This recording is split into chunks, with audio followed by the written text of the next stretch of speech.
Dear students, now I wish to start a subject that is standard costing.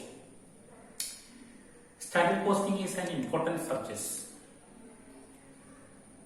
for the students coming for studying CMA, CA, management students, then BCom and MCom students.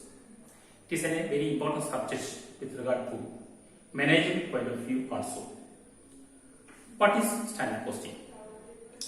Really, standard costing is a comparison between standard and actual. Why comparison should be done? We have to control costs at maximum level so that cost reduction can be possible by controlling cost. Management already predetermined the cost. What should be cost? That is the standard. Then in actual, what happened? Standard is fixed, for example, 50,000. Actually comes is rupees 40 or 55,000. Difference is okay, 5,000 rupees. Then management is eager to understand what is the real causes for these differences. Then only they have to take remedial measures to control costs or to attain the standard cost already fixed. That is the predetermined cost. So standard costing is a very important tool for managerial purpose also. So this is an important subject for those students who are dealing with management studies. So before we understanding the standard costing technique, the standard costing technique is developed on the basis of the element of cost. What should be element of cost? You see here on the board. Element of cost element of cost is material, labor, overhead. Then management is already fixed standard for material and labor and overhead. But the actual result, some difference may be occur. What should be real reasons of such differences?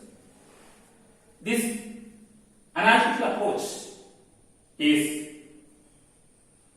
conducted by applying standard cost technique.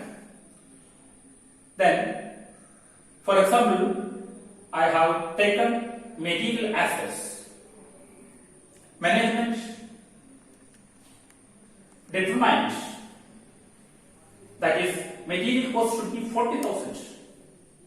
That is 5,000 quantity and standard price 8. That is the standard already fixed by management. But by analyzing the actual cost the management spent, actual cost is 38,500. That is actual quantity 5,500, actual price 7. So you see,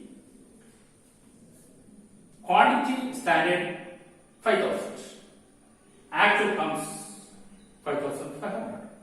So material cost variance will consist two elements, that is quantity variance, then price variance.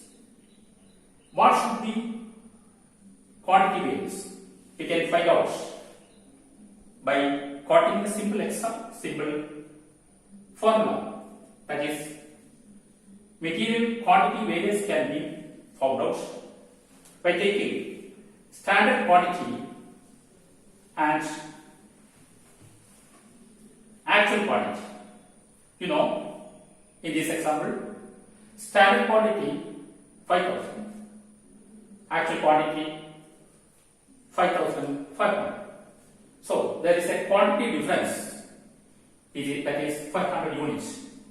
Standard price for this standard quantity is equal to 500 into 8. That comes 4,000.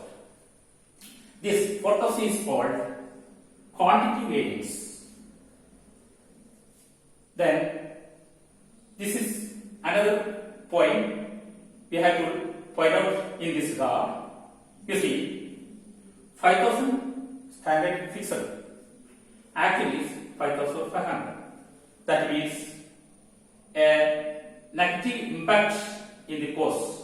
That is, standard 5,000, standard is less, actually is more. So it is a negative impact that we will call this 5,500 adverse variance. Then we have to see price variance is equal to standard price minus actual price into actual quantity. We have to differentiate standard price minus actual price. That will come 1 rupees into 5,500, that is actual quantity. That is the variance, price variance is equal to 5,500. Quantity variance is equal to 4,000. So what should be net variance? That is equal to price variance is 5,500. Then standard quantity variance is equal to 4,000. That is equal to net variance 1,500 is favorable variance. Because it is what is the reason of this favorable variance? You see, standard fixed, that is 40,000, actual incurred 38,500. That is, actual cost is less than standard. The result will be favorable. In vice versa, actual is more, standard is less, result will come adverse. In this case, favorable. In this class, we have studied material variance with regard to quantity and price.